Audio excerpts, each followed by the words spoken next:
welcome everybody to the Tuesday edition of the Not Your Average Investor Show. Today, you're going to meet the CEO of the macro economy of Jacksonville. He is the JAX Chamber CEO, Daniel Davis, back for a second time.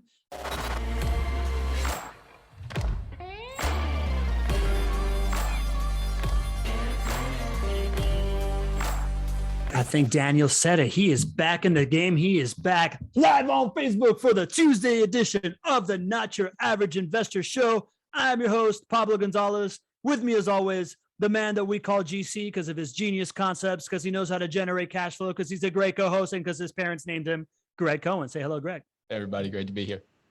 And back in the game for the second time, one of very few returning guests, a gentleman who is one of the pilots of the macro economy. If we're going back to the pilot and stewardess analogy, he is the pilot of the macro economy here of Jacksonville, in charge of overseeing economic development, recruiting companies, growing companies. He's a good-looking fella. Spent the whole weekend on the boat. He's freshly tan. He's here. He's back. Daniel Davis. Welcome, Daniel.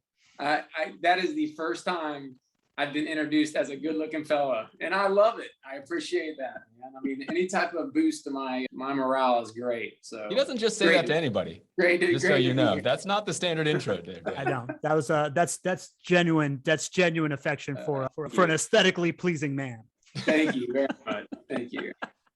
All right, Daniel, it's great to have you back. It is great to have the Not Your Investor Show, a Not Your Average Investor Show family back in the house. It is time for a little thing that we instituted since you've been on the show. Daniel, it's called the roll call. You ready for the roll call? Let's go. Let's go. All right. Carl Thompson, good morning, everybody. Andrew Barnhill, good Tuesday, everybody. Andrew warned me. He's got some questions for you, Daniel. Dean Curry, hello from Columbus, Ohio. Shelly Johnson from B-Town, Bradenton, Florida. Welcome back, Shelly. Nadeem Shah, good morning, good afternoon from the West Coast. Jen Filzen coming in from the beautiful Monterey Peninsula, where she likes to call out Pebble Beach. It's a pride of the golf community out there. Lee Bishop, the MVP of the Not Your Average Investor Show, is in the house. Who else is here? Raj Bantu is back. Hello, all, Raj. Who else we got here? All right. Her Francois tuning in from New Jersey. He's back. And anybody else? Anybody else? Am I missing? I'm scrolling up through the chat. It is on fire today. Let's kick off this show. It is great to have everybody here. If you are looking to know about owning rental income properties, you're in the right place. If you're looking for the best property management practices for rental property investors, you're in the right place. And if you're looking to get an edge in the hottest market in the United States, the Jacksonville real estate market, because you're a real estate professional, you want some advantages and some opportunities for you and your clients, you're in the right place. Next place to go is chatwithjwb.com. If you want a personalized advice with all of that, as we like to say, this is an interactive show, 2 ways to interact. Everybody's killing it right now. Sari's back from San Diego. Welcome back, Sari. People in the chat know that the best way to communicate with us in the chat is to make it, you change the little box on top to everyone so everybody can see you as opposed to just panelists and attendees. And if you want a question asked on the show, which we already have 2 questions, so if you want them in, ask them early, you pop open that Q&A box and you put your Q&A there. And that allows me to keep it in front of me, not lose it in the chat like I just did, like an idiot there with the roll call. And we keep the conversation going. We're going to start with the first question, though. I reserve the right to ask the first one. Daniel, you were with us. I believe it was February 2020 last time. And a couple things have changed. Wow. Yeah. Since then. Big kind of like fear of what was going to happen to our economy, but I don't think that that's what happened. Why don't you give us kind of like a recap of how the Jacksonville economy fared throughout COVID and where we're at right now from your viewpoint?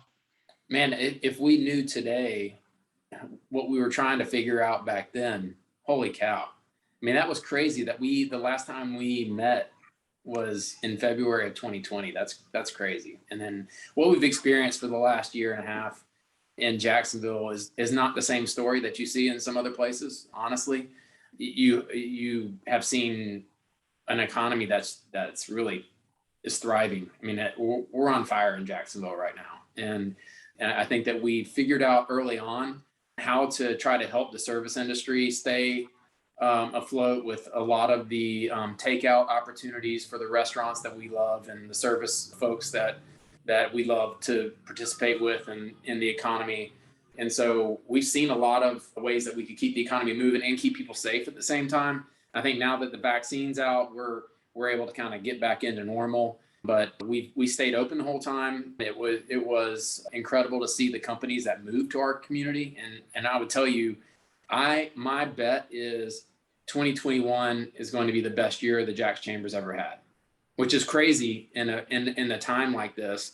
But what we're seeing as far as the pipeline of people want to move here, families that want to live in Northeast Florida, if you try to buy a house today or a condo or rent an apartment, it's very clear that everybody else wants to live here too. So that's an exciting thing for us. I got a question for you. Yeah. I mean, I'm trying to put myself in the shoes of the leadership at the JAX Chamber, and I'm just thinking about the range of emotions that has happened over the last year. I mean, you're here to serve the business community, to expand the business community, and then when coronavirus, hits us, I mean, nobody knows what's going on. Can you take us through kind of like inside the brain trust there, when maybe from the darkest moments when we didn't know what was going on to now, maybe kind of walk us through maybe some of the key decisions that were made either through your team or through the leadership in Jacksonville that you feel like put us in a positive place, to endure, of course, what we've all endured? Yeah, I mean, we heavily promoted continuing to go to your favorite restaurants and make sure that you get carry out. Make sure you support the restaurants that were in trouble, because there are significant trouble in the service industry with hotels and restaurants. And that was totally different than what we were seeing in our friends in the construction industry that were just can't even keep up with the orders that are coming in.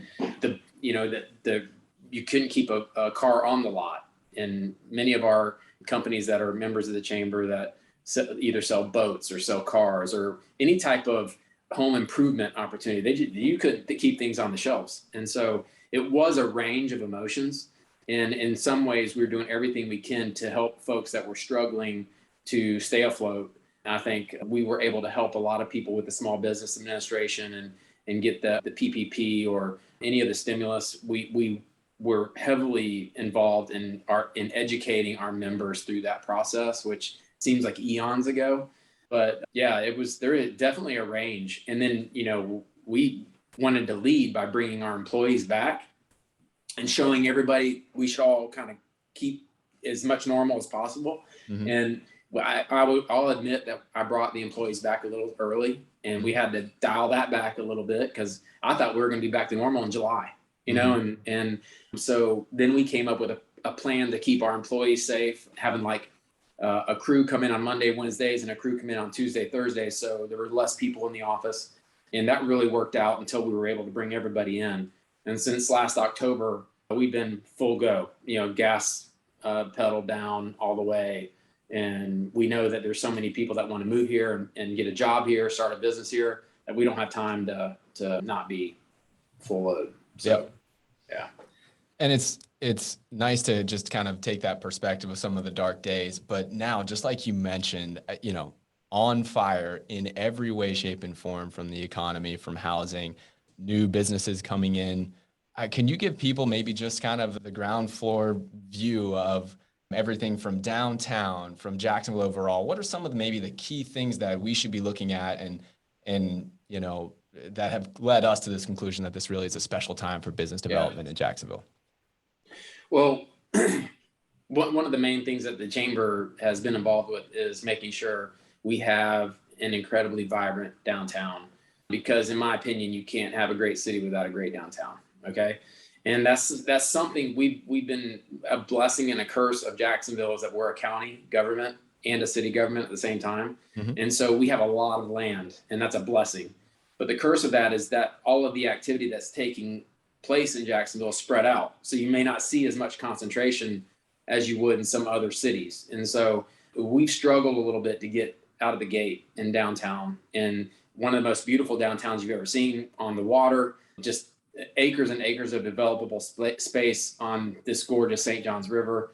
And I think we're at this point right now that you you're actually going to see these projects come out of the ground. And we have seen some. I mean, we've got cranes up right now, and we landed FIS corporate headquarters in downtown. And I mean, there's some big things going on, but I got to tell you, just looking out the window right now, I can count all these new rooftops that are going to be going in. And we know, that rooftops cause everything else to happen. I mean, if you want retail to work and you want restaurants to work, you got to have rooftops, and you got to have people with income, expendable income, that can spend money in those places. And that's what you're going to see over the next 5 years.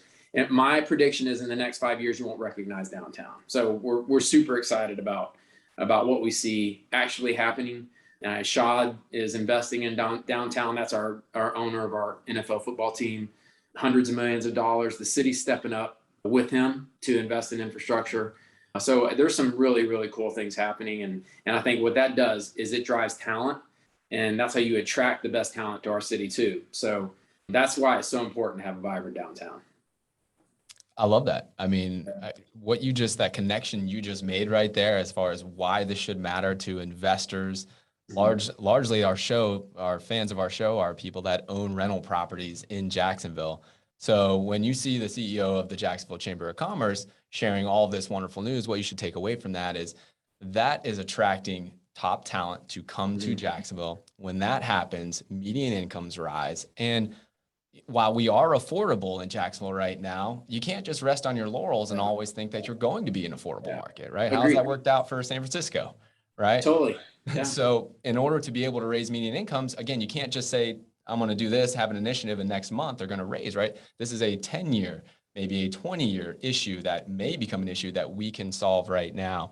And for you who might have hundreds of thousands of dollars in rental properties right around downtown, when downtown rises, when downtowns in cities rise, all those neighborhoods that are surrounding those downtowns tend to go up in value as well. Pablo knows from firsthand experience down in Miami. Was it Windward that happened? Is that where it was, Pablo? Yeah, I mean, the entire urban core has really blown up in Miami, and it was a really, really short amount of time from like 2008 till where we're at now. And one of the neighborhoods that has really just astronomically taken off was this Wynwood neighborhood just north of the urban core that had a bunch of revitalization and rooftops and mixed use and all the good stuff that we're seeing happen. Yeah, so really exciting stuff for all of us who have our dollars invested in Jacksonville when we're hearing some of this good news. Daniel, I remember the last time we were sitting down that you were telling us about how our number of residents living downtown was growing really fast. And this was, back in February of 2020 before the world changed. And I remember after that episode, I was like, I read the stats, but I wasn't even as, gung-ho as Daniel was on how fast our number of residents is growing downtown. And I thought it was really interesting. Our goal overall is 10,000 residents as a city. We want to have 10,000 residents living downtown. And I went and looked back year over year. We've had an 18% increase in the number of residents that are living downtown. We're up over 6,000 residents now. So I wanted to give you some props. Of course, you have the inside scoop, so I'm sure you know when you're going to say something like that. But you're 100% right? Our downtown is growing at a really fast pace, and we're on our way to 10,000 residents. And that's before a lot of the big projects and the smaller projects. The smaller projects that are happening downtown are really critical as well. And it's very easy to see that the number of units coming online over the next year or 2 years or 3 years should be much greater than what has happened over the last 3 years. So really exciting stuff. And listen, singles and doubles count, okay? And every once in a while, you're going to get the grand slam, but we keep knocking out base hits, and that's what revitalizes the downtown. That's where you start getting that energy of I think we talked about the pioneers that are the first ones in, because they just want to be, they're just adventurous, and that's what we've got right now. People that believe in the story, but the flood's going to come once they see the rest of the pioneers having a great time and enjoying a vibrant downtown. So we're pretty excited about it. I think we get to that 10,000 mark pretty quick with what we see in the pipeline right now. And we'll be able to celebrate our 10,000th resident in downtown. We'll do a big party for that. Nice. You guys want to be a part of that? Oh, I'm in. Pablo and I'll be there for sure. Our community will be here for sure. We've had a lot of meetups here locally, so we'll all come down and celebrate that. Are you going to put a prediction on there? When we're going to hit it? I would guess in the next year and a half. Really? Man, Yeah. that's great. I Yeah. mean, you look at the number of units that are coming online. Yeah. I mean, it's absolutely possible. And then as you know that it starts feeding on itself, you prime the pump at that point. So it just starts creating an opportunity for everybody. And I would tell people that are listening, this place is hot. This place is hot, and downtown's going to be a part of that. So.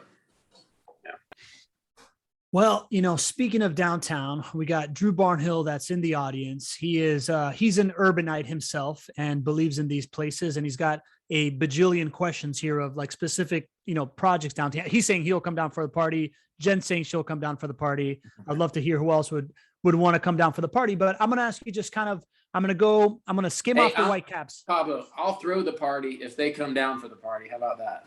Now we're talking. Let's go. All right, cool. So Drew he's asking about a handful of things. He's asking about streetscape improvements for walkability. He asked about how the Brooklyn area is doing and what you think the future is there. And he asked about this idea that he hasn't seen a lot of residential buildings that have gone up since 2008. Can you give us kind of like an overall encompassing kind of summary of those topics? Yeah, that's very important. And what we've seen in other cities that have been successful in revitalizing their downtowns, like Nashville and Charlotte and Pittsburgh and even Greenville, South Carolina, you have to make sure that you have an environment that attracts people to be a part of it. And we saw with the river jams this last couple months in the fall or in the spring, we were able to bring about 10,000 people downtown on Thursday nights to enjoy a concert, and it rocked. And it was because the landing property has created an environment that is inviting and this open lawn sensation. And I think we need to do more of that to activate the river and the riverfront. And what you're going to see with some of these developments that are going on the South Bank and the North Bank are much improved Riverwalk park opportunities. And that's just going to attract more people because that's what everybody wants. So yeah, he's exactly right with asking about that and making sure we create a more walkable environment. I mean, think about it. I was at the grand opening for the Jacksonville landing. I believe it was in 1984. Okay. You guys probably weren't even around. And the walkway between the landing and the river was so close that you couldn't even get like a stroller and a bike through at the same time. Wow. And you just think, man, there was so much opportunity there. And I think that was part of the reason why you saw the decline in that location and that facility, because we have to create more environments that draw people to the river, not choke them out. And so I think we've learned that lesson and we're moving in the right direction. And I think that your thoughts are exactly right about making this an environment where you have parks next to the residential opportunities, you have parks next to the commercial opportunities, and what you've seen as some of the plans for the Jacksonville landing site totally incorporates all of that. So very excited about that. What you're going to see with the shipyards, which I believe is going to be successful at City Hall. The approval is on its way. It's passed out DIA, and it's a really good win-win for the city and for the JAGS. As it creates this gorgeous park on the river. The JAGS or the Four Seasons would maintain Metro Park at a Four Seasons level. And you don't think that's going to attract more people down there? And so I think that there's real opportunity with marinas, opportunities to create boat traffic to where people can come for the day. The slips at the marina at the shipyards will not be monthly where you can reserve them monthly. It will be transient, so you can have people coming in and out for lunch or to go grab some sushi or whatever you'd like to have. So I think that the city officials have really thought this out and are making great decisions. And you learn from your mistakes.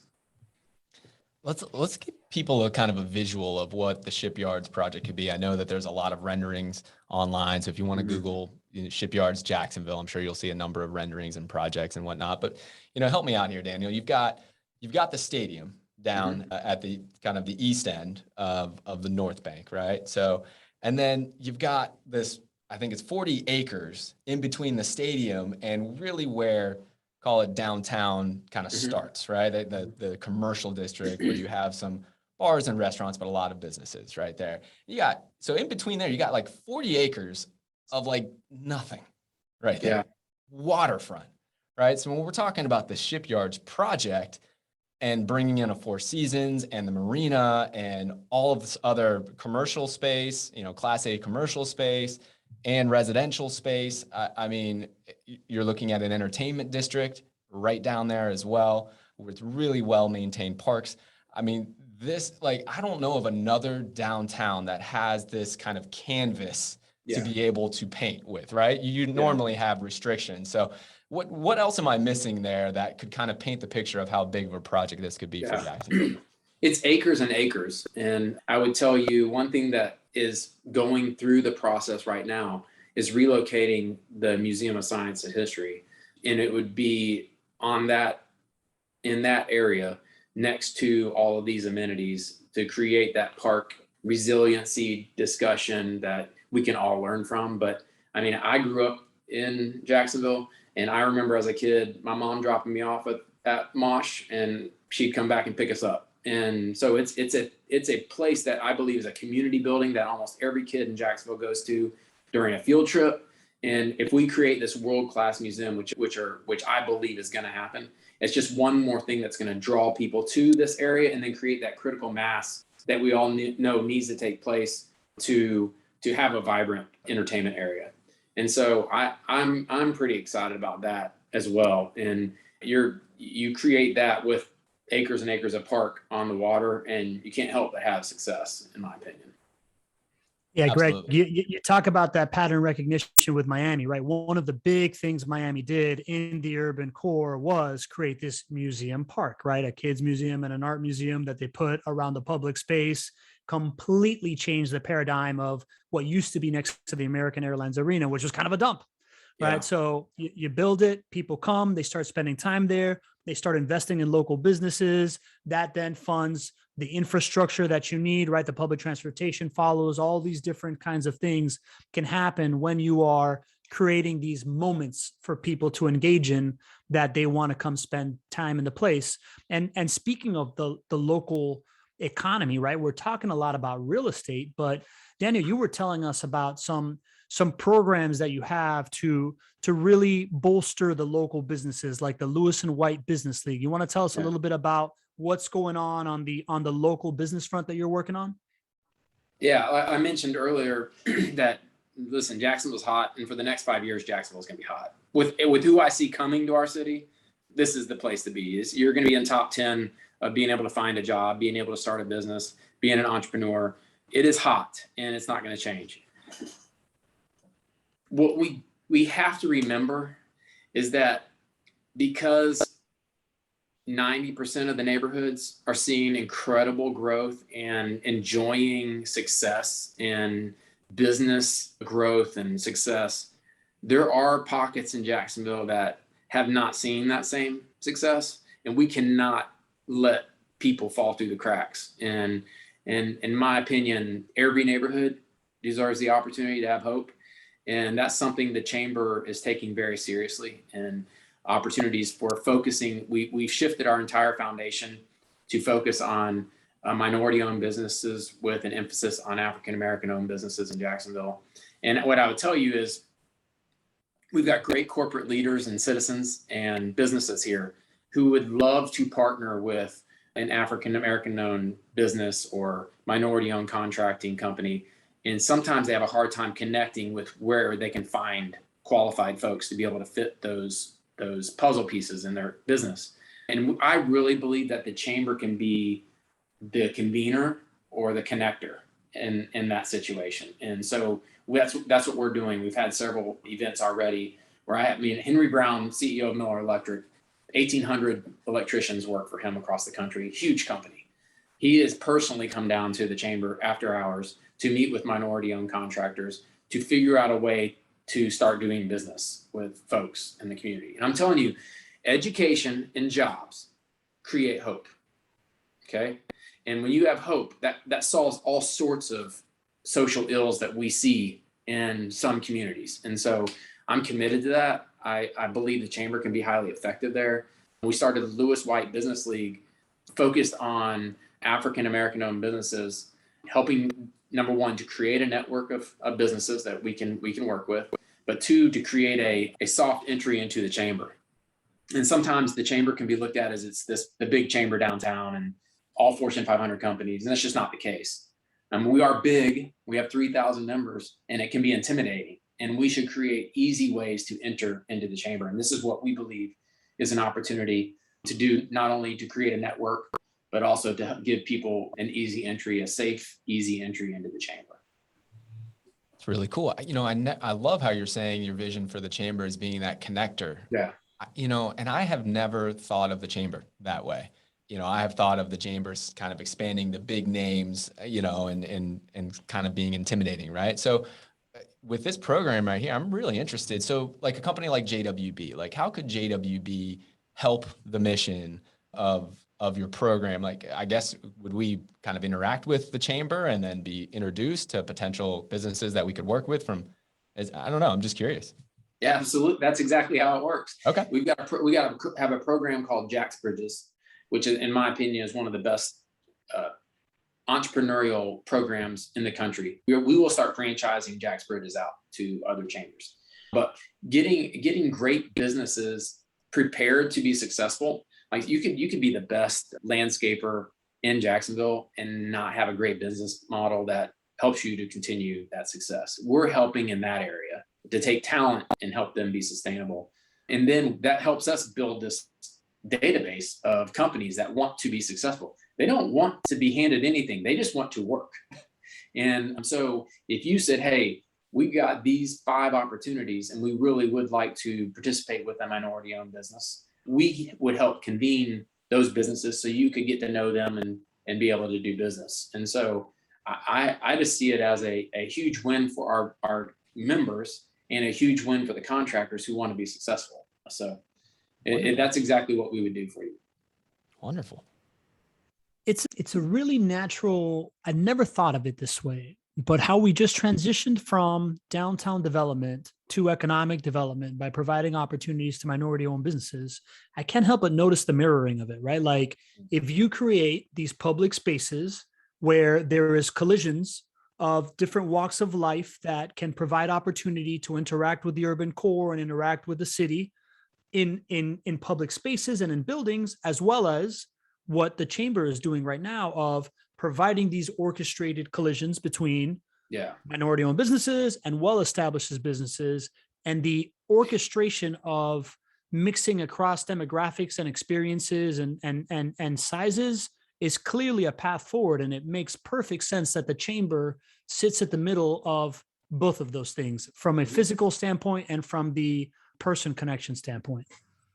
And the beauty of it, Pablo, we're not in competition. We want everybody to be successful.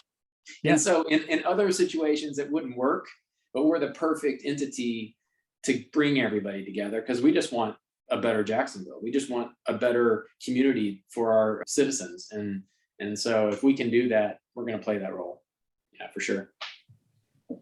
That's awesome. And that really goes to answering Jen's question here in the Q&A when she says, why is the Chamber of Commerce near me important? And how did JWB become so involved with the concept of partnership with the Chamber of Commerce near me? And she also asked about the current status of downtown development, right? But like that illustrates why a vertically integrated company like JWB that cares of the macro economy and beyond the transaction and cares about the future of the assets that they manage gets involved with a platform that is able to feed all these different needs from a non-competition standpoint, right? Like your job is essentially to create those opportunities and orchestrate that from your perspective, right? Yeah, JWB is not the normal company. Okay, I mean, just what we're doing today. It's not normal, but it's what you do because you believe in this place and you want to make it better. You know, Alex is not the normal dude. He does everything different than what I would expect from a successful real estate developer. But that's the beauty of JWB, in my opinion. And that's what you get me to come on anytime you ask, because I want to be a part of that, right? Yeah. I think we all drank the Kool-Aid on Jacksonville and why it's so good.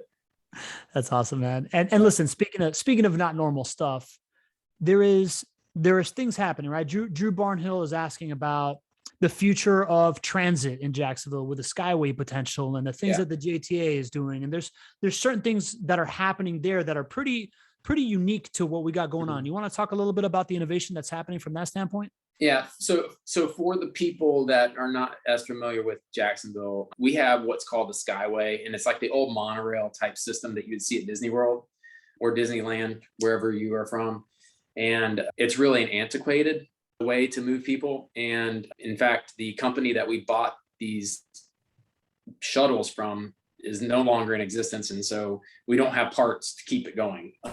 We've got this great infrastructure that's in place, but really an antiquated system to move people. And what JTA under the leadership of Matt Ford has done is, I believe, pretty forward thinking to reshuffle what that infrastructure looks like, to utilize autonomous vehicles to move people. And what that means is you're on an elevated platform and you can get to the ground to actually get to the stadium.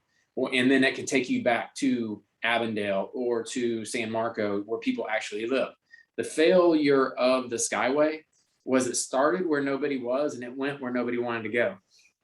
Think about that. I mean, it's not going, you're not going to have success in a situation like that. So if you could actually use that infrastructure to go where people are and take them where they want to go, that's where you're going to see a lot of success there. And the city has just passed a gas extension that would pay for a lot of that and a lot of infrastructure projects coming down the pipe. So that is on track. And I think the technology is coming into place to where we'll be able to utilize that. Who would have thought of Jacksonville being a leader in autonomous vehicles? I definitely did not think about Jacksonville as a leader in autonomous vehicles prior to talking to Nat. You know, we had him on the show about a year ago as well. And I never knew that we weren't solving the problem for today. We're solving the problem for 5 years, 10 years down the road. And these autonomous vehicles are just like your iPhone that are going to update every time the new technology comes out. And I just think that we're not talking Teslas running around. I mean, I know that technology is a little bit different on the highway. What we're talking about is almost a shuttle that is in a closed loop circle that like on a campus situation where it drop you off at the main hall or to the commissary and, move you around from dorm to dorm.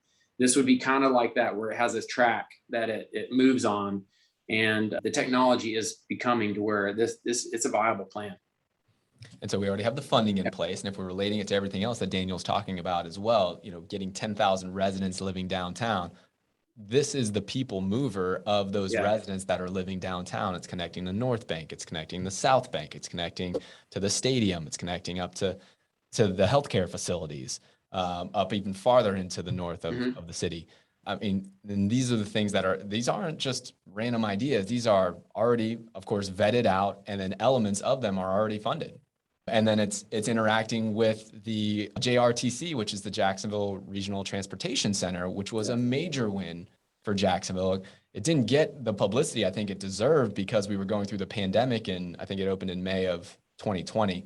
But this is the foundation for all of these wonderful enhancements. Yeah. You're having a lot of transit-oriented development, which other guests on our show have talked about as well. One of those developers is JWB. There's 2 projects right next to the JRTC that JWB is developing, like right down the road. Why do you think JWB is developing that? Well, it's because we see what's happening here with the Jacksonville Regional Transportation Center, all of this innovation that's happening, and we see a ton of land there that there's no way it can't be valuable in 5 years, 10 years, 20 years as the city continues to grow. So you're seeing this flywheel effect happen, and all of these things are not just, thoughts or random dreams.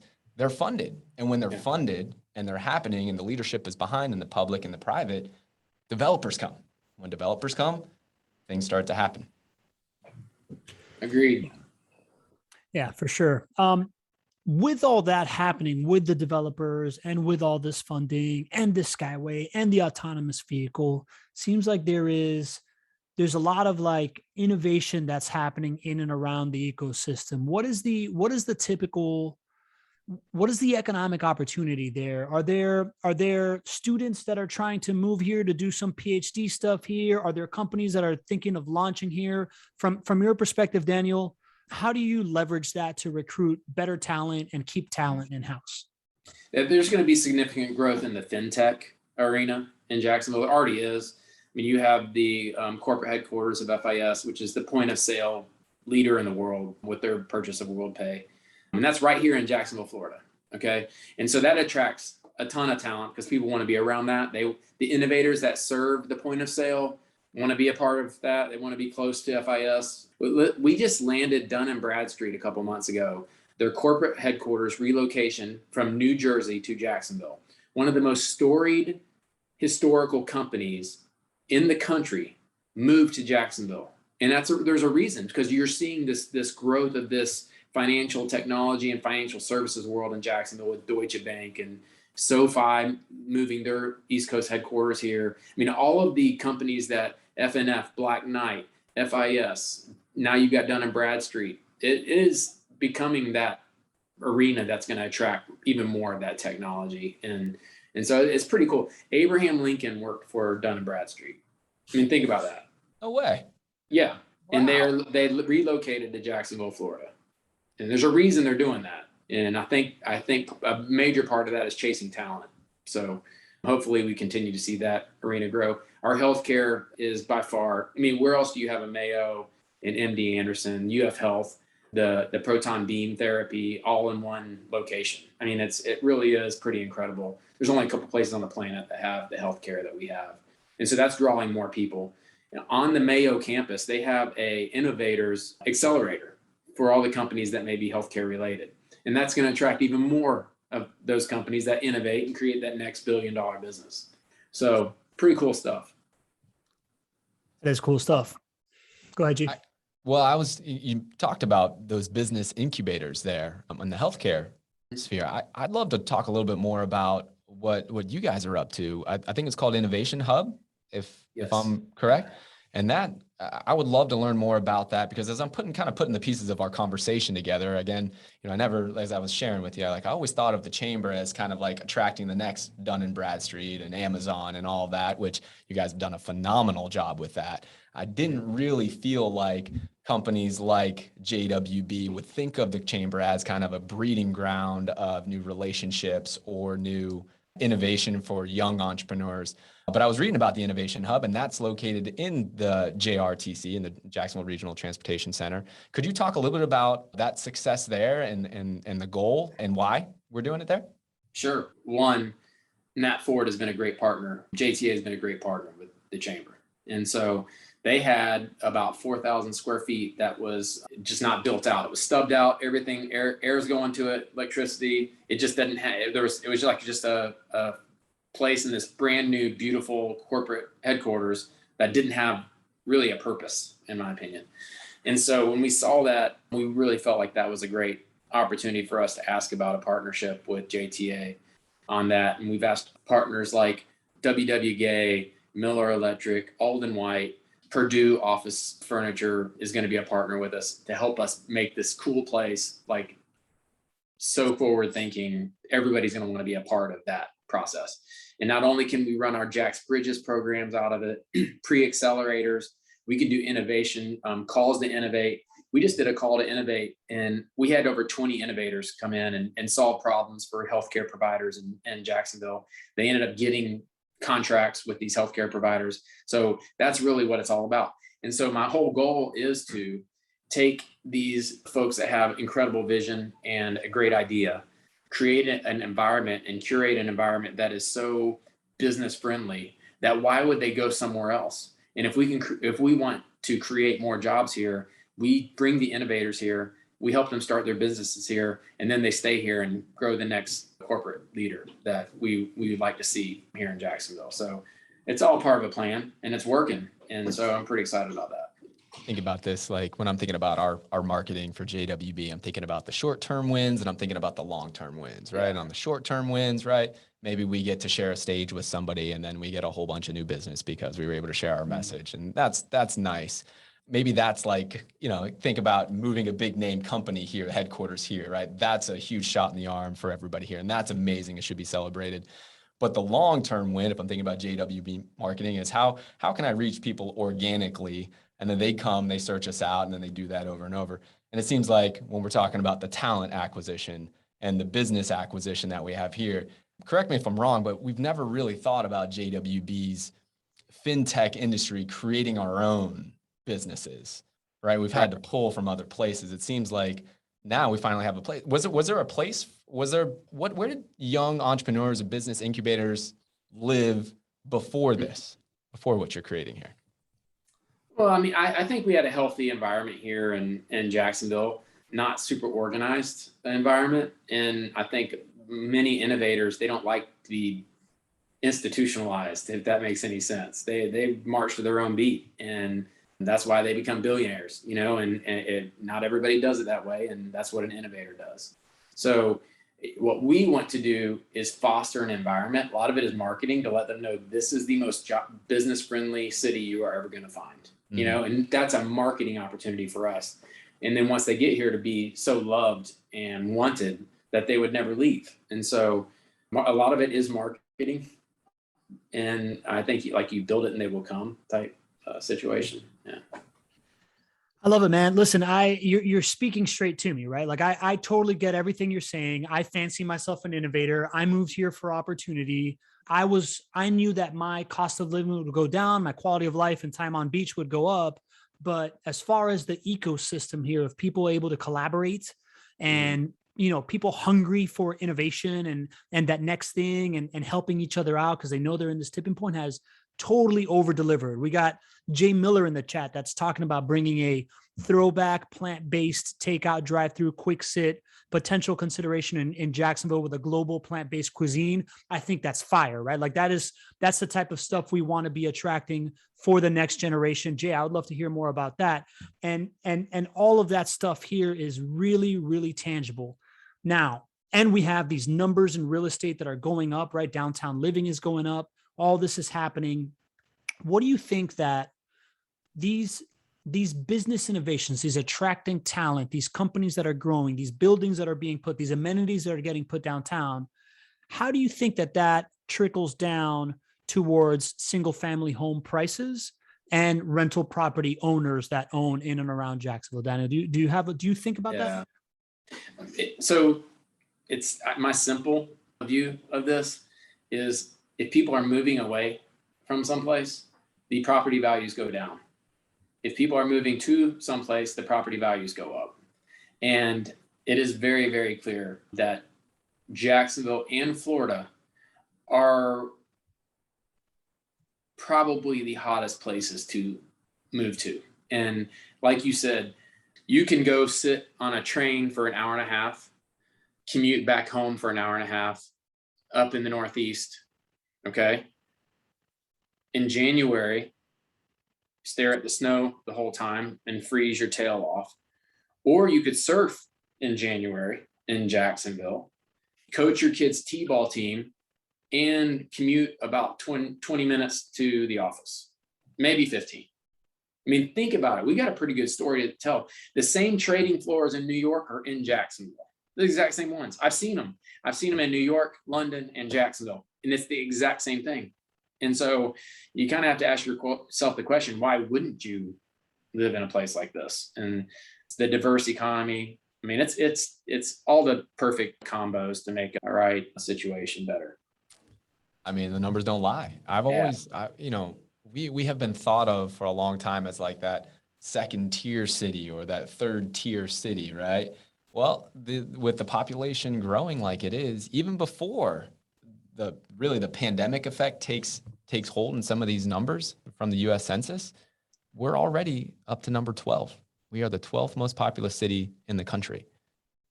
That blew my mind. Yeah. Right? 500 people are moving here every single week since 2015. So it's not a shot in the pan. It's definitely not even reflected in the pandemic numbers. You would expect, based on what we're talking about with this, with the picture you just painted, Daniel. I mean, all of those people who are living exactly what you said still haven't been counted in those numbers, who can live here and still work on the trading floor. Yeah. Right. So and then you're right. When people need housing, that's demand. When you own an asset, you want demand for that asset to be strong. You look at population growth. Those are the cities that have had the highest appreciation rates over the last real estate cycle. And that's Jacksonville. Listen, I love the United States of America. I love our country.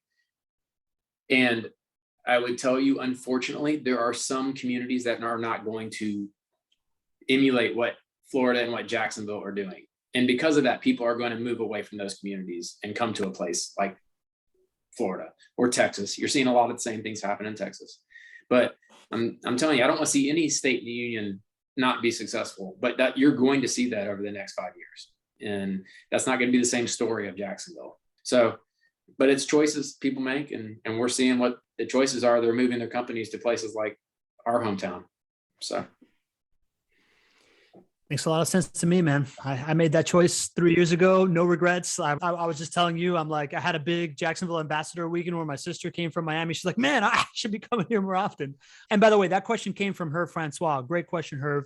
And he's got a follow-up question that's interesting. With all this great population growth, all this stuff that's happening, is there any talk about another professional franchise coming, like an NBA team or an MLB team? Is any of that stuff in the future, or is the kind of like sports, arts, and entertainment piece kind of like done well right now when we're focusing on different things these days? no, listen, you're always looking to improve, and that comes with population. And like we talked earlier about expendable income for folks. And our Icemen have had incredible success. I mean, they're the kind of the darling of their entire league. And Jacksonville has shown the jumbo shrimp are extremely successful, and what Ken Babby's doing here in Jacksonville. So we do see that opportunity. And I would say this, when the time's right, we should start looking at that. Right now, love the Jags. So excited about what's going to happen this year with Trevor Lawrence and the team coming together. And I really feel like we got our franchise quarterback, and we need as a community to make sure the Jags are solid and on solid ground. We're a small market team, and we need to really make sure we put our emphasis there to keep them as incredibly successful as they can be. That's why these real estate opportunities for the Jags are incredibly important. You're seeing Vinnick do it in Tampa right now, and that makes everything work better. It makes more people come to the game. Everybody stays after the game. Everything about it is what we should be trying to do. So in my opinion, right now, we should make sure the Jags are super solid and on steady footing before we start venturing into other professional leagues, in my opinion. Hey, but I'm just a guy at the chamber. I don't have anything to do with those decisions, so I'll just give advice, and maybe somebody will listen to it. Yeah. Just a guy at the chamber, man. Before our call, speaking of solid footing, on our call last week, kind of prepping for this, you were telling me about how important it is for that solid footing to apply to not just this downtown neighborhood, not just to the beaches, for every neighborhood. You want to tell me a little bit about your belief around this idea that every neighborhood needs to thrive, and kind of how you approach that? Sure. Yeah, I think it's incredibly important to make sure that let's just be honest. There are neighborhoods in Jacksonville that don't have a lot of hope. And that creates problems. When people don't have hope that tomorrow's going to be better, who cares if you commit a crime, because it's not going to get any better. And you have all sorts of bad things follow that wake. So I truly believe that we need to make sure that every community has the opportunity for hope. I believe lots of people that would love to get jobs would jump at it. When we brought Amazon to town, we asked Amazon to do their hiring events in some of these neighborhoods that were high risk, that you would say don't have a lot of hope. And guys, thousands of people stood in line in July in Jacksonville, Florida, to get a job. All right. People want jobs. And if we create the right infrastructure in these communities, in these neighborhoods, the right technology to where, there's not a technology gap for the kids trying to do their homework online, that's going to, for generations, change those communities. Now, these issues haven't come up overnight. Okay. They're not going to be solved overnight, but we as a community and as a city should be putting the right infrastructure in place to where when we bring a company here, they have a legit opportunity to relocate in one of those neighborhoods. Right now, they can't because you don't have the right infrastructure in place to do it. So I think we just have to keep pounding away at that, because like I said earlier, the education and jobs will create hope. and give hope to those communities that, don't have them today. And that's something we're going to work on at the chamber to make sure that happens. That's awesome, man. Yeah, wholeheartedly agree. And, it's clear to me when you talk about this stuff and the way that you're passionate about it from here, this is your city, you have this ton of pride, and it's, no wonder everybody talks about your bright political future and your leadership acumen. I'm going to add one last real specific question here from Jay Miller, who we talked about bringing this new food concept to town, because I want to see it. Jay asks, can you recommend a commercial site evaluator for a post-pandemic adapted higher traffic area drive-through takeout restaurant space in another North Florida city? Just want to get another pair of eyes who does evaluations full-time before sharing with contractees or making an offer. I don't know if that's even a pertinent question for you or for Greg, or if there's any value we can add there. I just figured Jay made the effort of being. Greg probably has some good numbers that can help show. Mine would be anecdotal. Yours would probably be data-driven. So, yeah. Well, there were a lot of qualifiers on there, so I'm not sure I could follow all of them, but I do know that JWB is one of those small developers in downtown Jacksonville, and we are looking for wonderful restaurants, bars, amenities to surround the residential that we're building downtown. So I don't have anything specific for you right now because our projects are probably a year to 2 years away from actually hitting the ground, but keep tuning into the show. I mean, it was really cool today to have Daniel on the show. And then when Daniel was talking about another key influencer in the city, whether that is Ken Babby, who is the owner of the Jacksonville Jumbo Shrimp, or Nat Ford, who's the CEO of the Jacksonville Transportation Authority, right? Or he talked about FIS, which Gary Norcross is the CEO of FIS, which is a Fortune 500 company. We've had them all here on the show over the last year. So I don't have something for you right now, but I know if you keep tuning into the show, we'll find something for you. Awesome. Yeah, Jay, and join us in the Facebook group, right? Like if you're here for the first time, you haven't heard of our Facebook group, it's our secret cool club where we got 3,000 plus people, not really that much of a secret, just all people that care about Jacksonville, people that care about rental property investing. I put the link in the chat, jwbfacebookgroup.com. Daniel, second time around, man, you're even better at the plate this time. You know the pitcher, you see the pitch coming, you're hitting it out of the park. This has been phenomenal. I love the breakdown of how much the city has grown, all this extra opportunity that continues to bless us here in this beautiful ecosystem with unbelievable weather that we continue to have, and a really, really wonderful quality of life. And it feels really great to know that somebody like you is ingrained into steering the future of where all this stuff is going, man. So thanks a million for joining us. Thank you. I want to thank our group that's here for, you'll get your chance to talk. I'm just going to thank a couple more people here, man. Well, I want to thank our family that joins us, right? The Not Your Average Investor Show family. You took an hour out of the day, middle of a Tuesday to hang out with us, 35 plus people. We never take that for granted. We know that if you want to know about rental property investing, if you want to know about the best property management for rental property investors, and want to know about the Jacksonville market, this is where you want to be. And if you want, more specific advice, Jay or anybody else that joined the show, go to chatwithjwb.com. Join us on Thursday, 12:30 for the JWB Rental Income Property of the Week. Where we break down actual JWB inventory, answer your questions, educate you on how to be the smartest rental property investor in the room. And I'm going to shut my yapper, give it to GC for the last call out here, man. Thank you, guys. Well, Daniel, thanks so much for being here. Everybody on the show, thank you guys for making this special. Daniel, this has, again, been really, really fun to be and just have this conversation with you. I mean, we could talk for hours and hours and hours about the wonderful things that we really are on the cusp of in Jacksonville, right? Being here for over 15 years now, this word about potential with Jacksonville is something that I know you cringe at, right? I cringe at now because it gets used against us in Jacksonville, right? For those who are absolutely committed to growing downtown Jacksonville or Jacksonville overall, we almost don't want to hear the P word. But I think it's really important for those who believe right now, while we haven't shown the numbers of getting to 10,000 residents, and we haven't shown the completed projects of the Shipyards or some of these other projects, they haven't been completed yet, right? It's now is the time for great leadership to stand up and to say, listen, I don't care about the naysayers, right? Sure, you were right 15 years ago, but not right now. Now is this special time. We talk about the number of assets that we have here in front of us, this blank canvas, but none of that goes anywhere without great leadership. Every time we have you on the show, I'm always just really, really excited and happy that you are in this position leading our great city, and really excited that you take the time away. I know you're a busy guy. Thank you for spending an hour with us, with our community here. We really, really appreciate you, brother. Thank you very much. I appreciate it. All right. Last but not least, happy birthday to Lydia Filzen, Jen Filzen's mom, who's a member of our community. It's her birthday today. Happy birthday, Lydia. And Happy we'll see you all birthday. in the next one. See you Yeah. guys. Happy birthday. Daniel, do you have any final words? You want to say No, goodbye, sign off? Hey, you know what? I get to serve my city, and I've been able to do it my entire career, and it's awesome. I just love it. And I hope everybody else catches that, be a part of it. Thank you. Thanks for having me on. Appreciate it. Appreciate you, Right. brother. Thank you.